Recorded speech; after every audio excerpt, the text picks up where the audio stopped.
Blood. Everywhere. Keiza Okafor's hands moved through it like water, warm and thick, coating her fingers as she cut away the designer shirt clinging to the unconscious man's chest. This wasn't an operating room. This was the back kitchen of her aunt's restaurant in Iriwan, the man dying on a steel prep table, and two armed strangers watching her every move with desperate eyes. "Doctor, please." The shorter one's voice cracked. "Hospital means death. You save him. Anything you want." Keiza's fingers found his pulse. Weak. Thready. The bullet wound below his left ribcage was still bleeding, which meant he was alive, but the blood loss was catastrophic. She had minutes, maybe less, and no proper equipment. Just her hands, her training, and the emergency supplies her aunt kept for kitchen accidents. His face stopped her for half a second. Beautiful and dangerous, even in unconsciousness. Sharp jaw, dark hair matted with sweat, lips that probably never smiled. The kind of face that started wars and broke hearts. Towels. Press here. Hard. She worked fast, her emergency residency training in Lagos overriding every survival instinct screaming at her to run. If you want to see how this one desperate night changes two lives forever, subscribe right now, because what happens next is intense. She irrigated the wound, her fingers actually inside his body, feeling for the bullet trajectory. Through and through. Thank God. But internal bleeding was possible, probable even, and without imaging she was operating blind and praying. The scent of blood mixed with his cologne, something expensive and cedar dark. His skin was cold under her touch, too cold, and she worked faster. For line. Fluids. Her hands packed the wound with steady precision while her mind catalogued everything that could go wrong. He could die. She could be complicit in a crime. These men could kill her to keep her quiet. But her hands kept moving because that's what doctors do. They save lives first and ask questions later. 30 minutes that felt like hours. Finally, his pulse strengthened. Color returned to his face. His breathing stabilized. He would live through the night. "He needs a hospital," Keiza said firmly, stripping off her bloody gloves. "I've stopped the bleeding, but infection, internal damage, I can't." "No hospital." The taller man pulled out more money than Keiza made in 3 months. "You stay tonight. Watch him. Tomorrow you go." "We never met." Her phone buzzed. Her brother, Dad's insurance denied his treatment again. "We need $8,000 by next week or they cancel." Keiza took the money. The armed men left. The door closed. She was alone with a beautiful stranger who might be a criminal, might be dangerous, might die despite her best efforts. She pulled up a stool, monitored his vitals, and let herself really see him. Scars across his abdomen, old and silvered. Stories of violence survived. A tattoo along his ribcage, Korean characters wrapped around a dragon, the inkwork exquisite. "Who are you?" she wondered, cleaning blood from his collarbone, his shoulder, his throat. Her fingers trembled slightly as they traced the strong column of his neck, checking his pulse again. Steady. Stronger. She'd saved him. Hours passed in vigil. At 4 a.m., Keiza made her decision. She couldn't be here when he woke. She wrote instructions in English and fumbling Korean, left half the money and the medications, and walked to the door. Something made her turn back one last time. He lay there, chest rising and falling, alive because of her hands. She walked back, checked his pulse one final time, her fingers gentle against his warm skin. "Stay alive," she whispered. Then Keiza Okafor disappeared into the Soldan, not knowing she'd just changed everything. Yoon Tae-jin woke to pain and the ghost of gentle hands. "The doctor." His voice was gravel. "Where is she?" Min-sik stood from his guard position. "Gone, boss. She saved you and left. Only took half the payment." In Tae-jin's world, nobody saved a life and asked for nothing. Everyone had an angle. Everyone wanted something. "Find her." The order was quiet but absolute. "I want to know everything. And Min-sik, she's under my protection now. No one touches her." Because Yoon Tae-jin always paid his debts. 3 days later, a black car waited outside Keiza's clinic. Her heart stopped, but the man who approached kept his hands visible, his voice respectful. Dr. Okafor. Mr. Yoon requests 5 minutes. Just to say thank you. Every instinct screamed run. But curiosity, dangerous and compelling, made her ask, he's alive. Because of you. 5 minutes. She could give him that. The penthouse was all floor-to-ceiling windows and minimalist wealth. And standing by those windows, looking far healthier than any man shot 72 hours ago was him. Yoon Tae-jin turned, and the impact of those dark eyes, fully conscious and focused entirely on her, stole her breath. Dr. Okafor. His English was perfect, his voice a low rumble that did things to her equilibrium. Thank you for coming. You should be resting. That wound is healing perfectly. Because of you. He moved closer, and it felt like gravity shifting. You saved my life. I'm a doctor. It's what I do. You're a doctor who took an enormous risk for a stranger. His eyes studied her face like she was a mystery he needed to solve. Sit. Please. I'm not dangerous to you. Everything about him was dangerous, but Keza sat anyway. I want to compensate you properly. You're men already. You left half. Something flickered in his expression. Why? Because taking it all felt like selling her soul. It was enough. He smiled, small but devastating. You're remarkable. I'm really not. You work double shifts, send money home to Nigeria for your father's care, you've been in Seoul 2 years, and you love jazz music. His voice softened. I needed to know who saved me. Who to protect. Ice flooded her veins. You investigated me? I needed to know who to keep safe. I don't need. Park Ji-soo shot me. She's trying to take over my organization, and she's smart enough to realize you're a witness. Ruthless enough to eliminate problems. His expression was serious now. You became part of this when you saved me. I'm sorry. But leaving you unprotected isn't an option. The room tilted. This is insane. It's reality. I don't want to frighten you. I want to keep you safe. He paused. And maybe, if you're willing, examine the wound once more. I trust your hands. Heat flooded through her at the way he said it. Like her touch was sacred.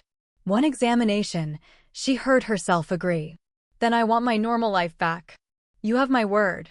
She approached, professional armor in place. Lift your shirt. He obeyed, and Keza carefully peeled back the bandaging.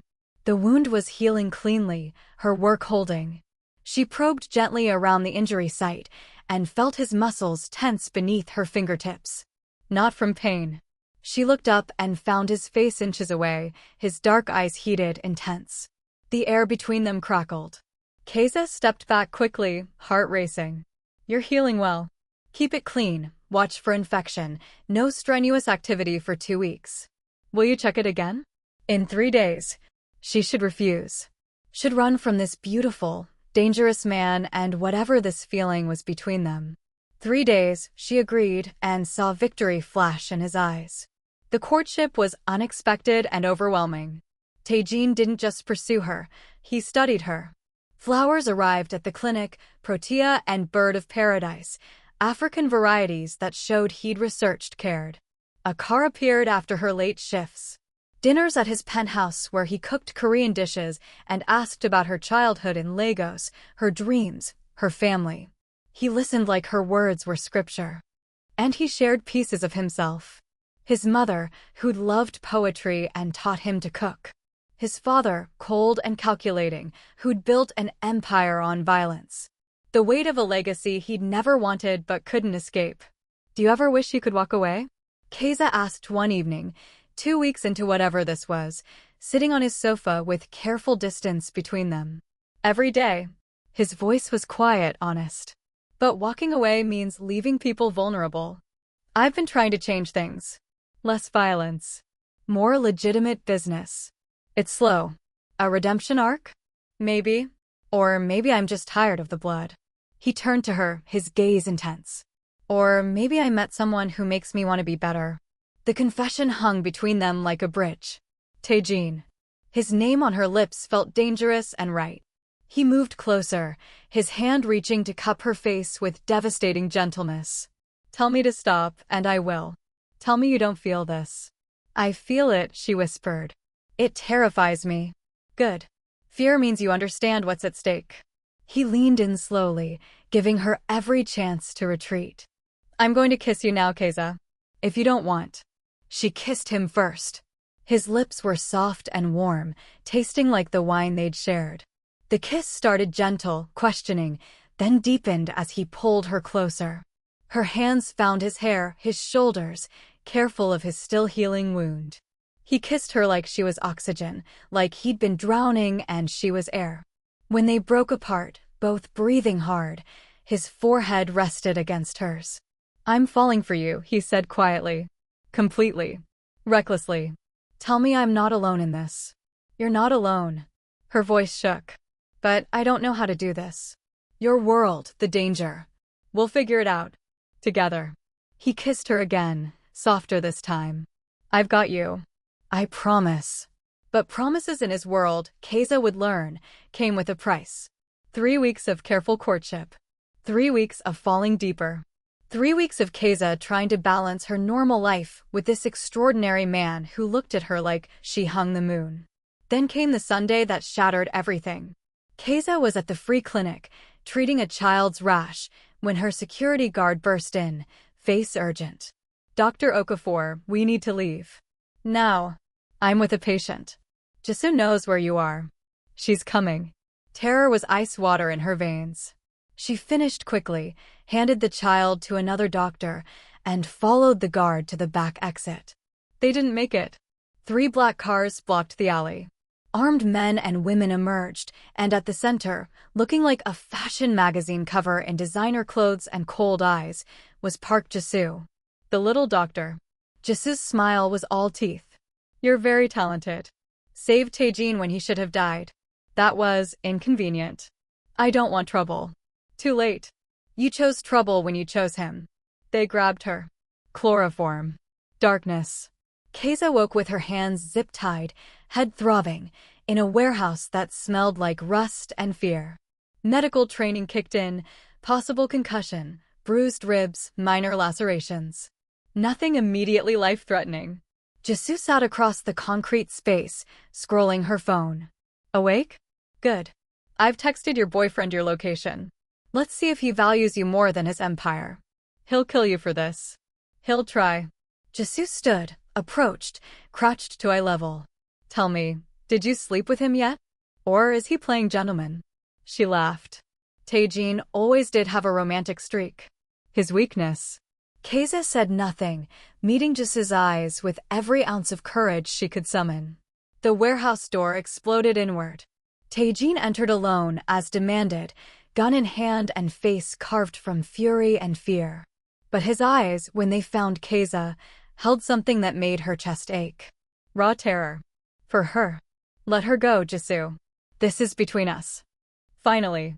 Jisoo moved behind Keza, fisting a hand in her hair, yanking her head back. A knife appeared at Keza's throat, cold and sharp. Here's the deal. Sign over everything. Your operations, your territory, your accounts. All of it. Or I cut her throat and make you watch her bleed out. The knife pressed harder. Keza felt the sting, the warm trickle of blood. Taejin's gun lowered. His face drained of color. Okay. You win. Just don't hurt her. Please. The please broke Keza's heart. Call your lawyer. Start the transfers. Taejin reached for his phone, and Keza watched him prepare to give up everything. His father's legacy. His power. His life's work. For her. Don't, she managed. Taejin, don't. Shut up, Jisoo hissed, pressing the blade deeper. I love you, Taejin said, looking directly at Keza, his voice breaking. More than any of this. More than anything. Then everything happened at once. Taejin's coming alone had been strategic. His people stormed every entrance in synchronized assault. The room erupted into chaos, gunfire, shouting, bodies in violent motion. Jisoo spun Keza as a shield, but Keza remembered her self-defense training. She threw her head back, connecting with Jisoo's nose with a satisfying crunch. The knife slipped. Keza dropped and rolled as Taejin fired, his bullet catching Jisoo's shoulder. Jisoo went down screaming. Then Taejin was there, cutting Keiza's restraints, hands running over her frantically. Are you hurt? Keiza, talk to me, are you hurt? I'm okay. But she was shaking violently, shock setting in. I'm okay. He pulled her into his arms, held her like she was the only solid thing in the universe. Around them, his people secured Jisoo and her crew with brutal efficiency. I'm sorry, Taejin whispered into her hair, and she felt him trembling too. I'm so sorry. I should have protected you better. You came for me. I'll always come for you. Always. He pulled back, cupped her face with shaking hands. You've become everything, Keiza. Everything.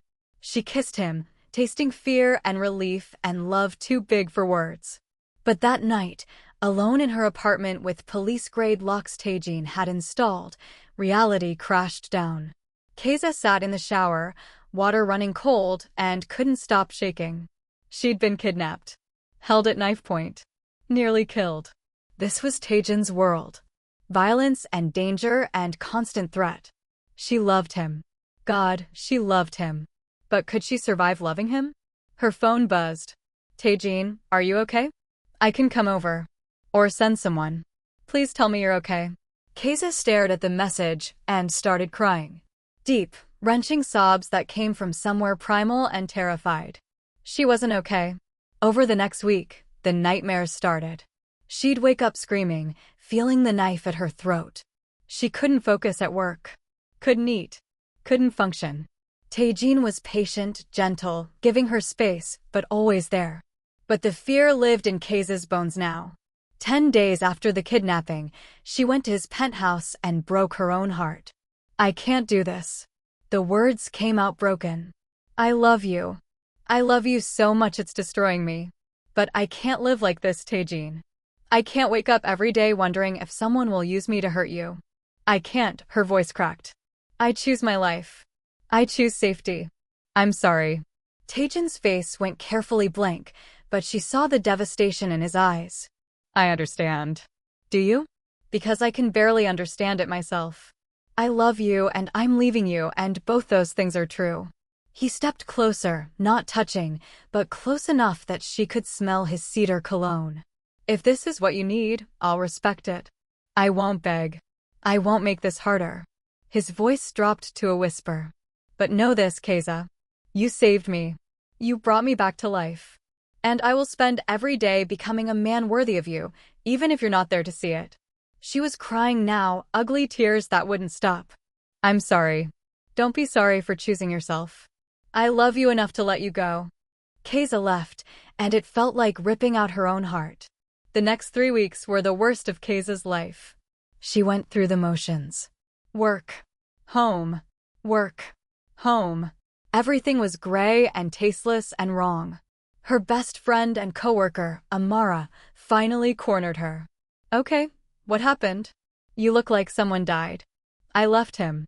Keiza's voice was hollow. I left Taejin. The gorgeous Korean guy who looked at you like you were the sun? Why? Because loving him almost got me killed. Amara was quiet for a long moment. But you're not safer. You're just lonelier. The truth of it hit like a fist. That night, Keiza lay in bed, staring at the ceiling, and let herself admit the truth.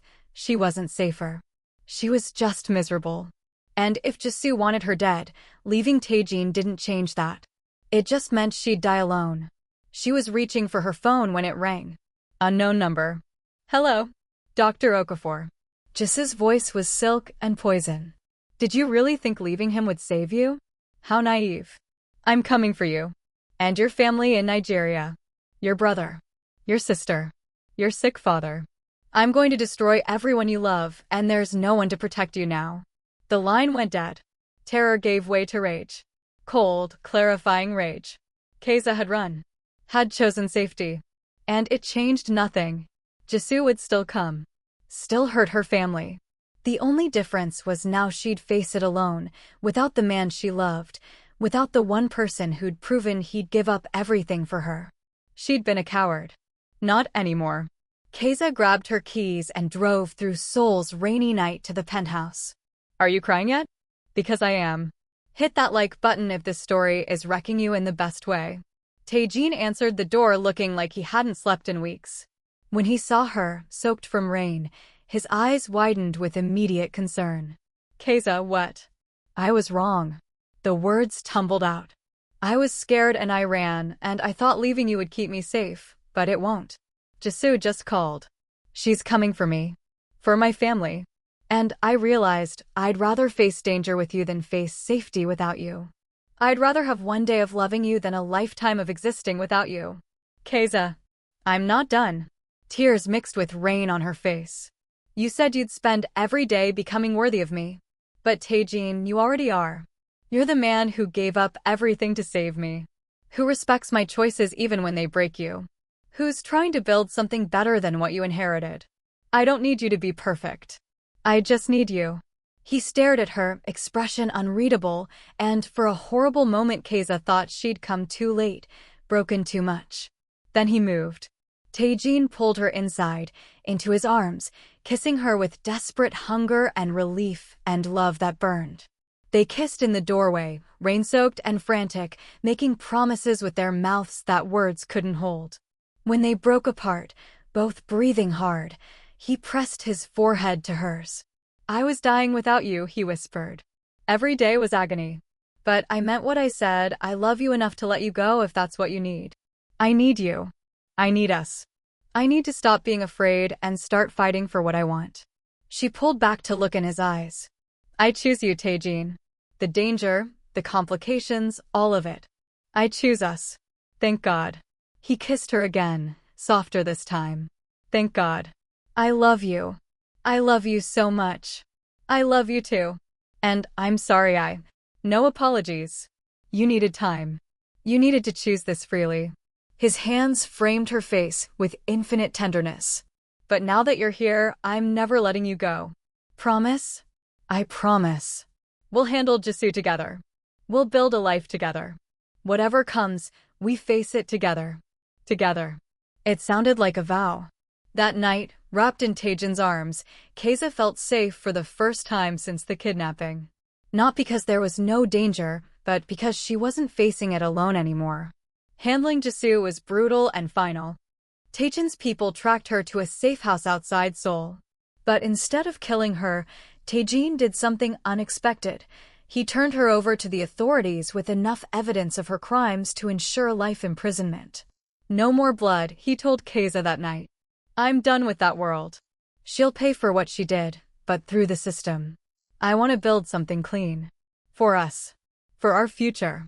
Our future. The words made Keza's heart soar. 6 months later, Taejin went completely legitimate.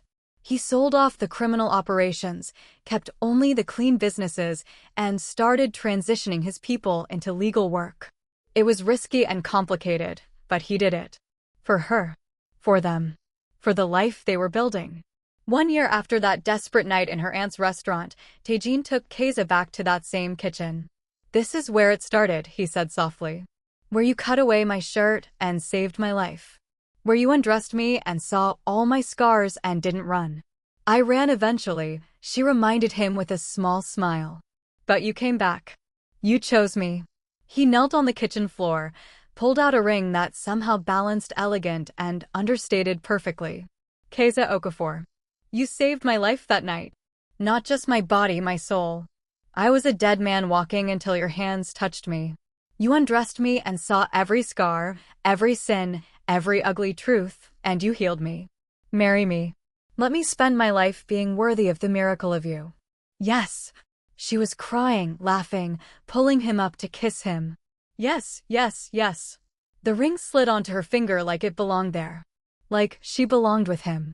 The wedding blended their worlds beautifully. They held it at her aunt's restaurant, the place where their story began. Nigerian and Korean traditions woven together. Keza wore her mother's coral beads and a dress Taejin's grandmother had blessed. Taejin wore traditional hanbok with Nigerian fabric details. When they exchanged vows, Taejin's voice broke with emotion. You undressed me that night and saw my wounds. Every scar. Every mark of violence. And you didn't run, at least not forever. Gentle laughter from the guests. You healed me. Not just my body, but everything broken inside me. You brought me back to life. I'm yours, Keiza. Completely.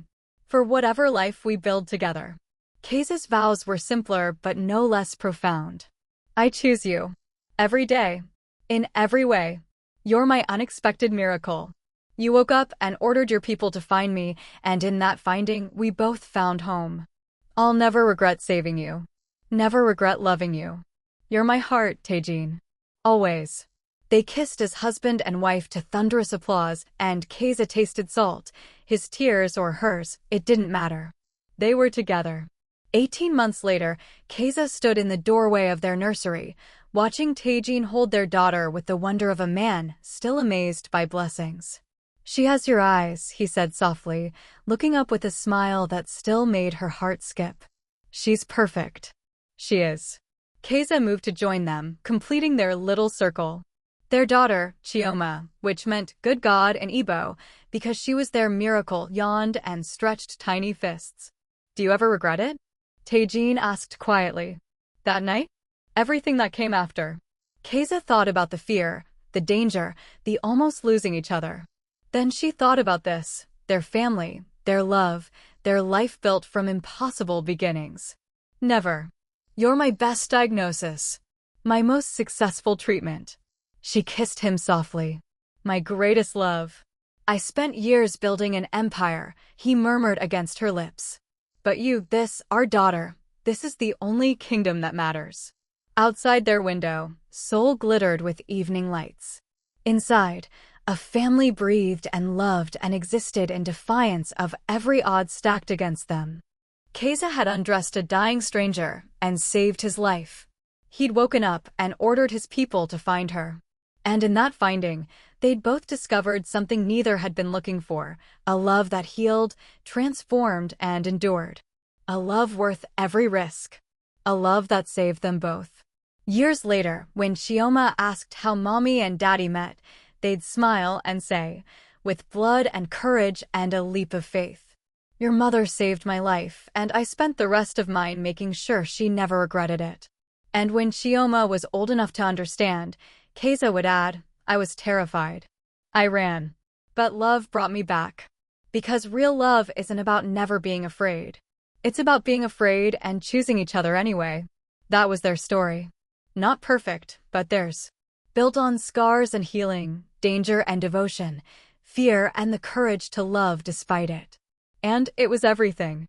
If this story touched your heart, made you cry, or restored your faith in love, smash that subscribe button right now. Drop a comment telling me the moment that broke you. Was it the rain confession? The wedding vows? Let me know. And hit that like button because stories like this need to be shared. Thank you for watching. Until next time, keep believing in love that defies every odd, heals every wound, and proves that sometimes the most broken people build the most beautiful lives together.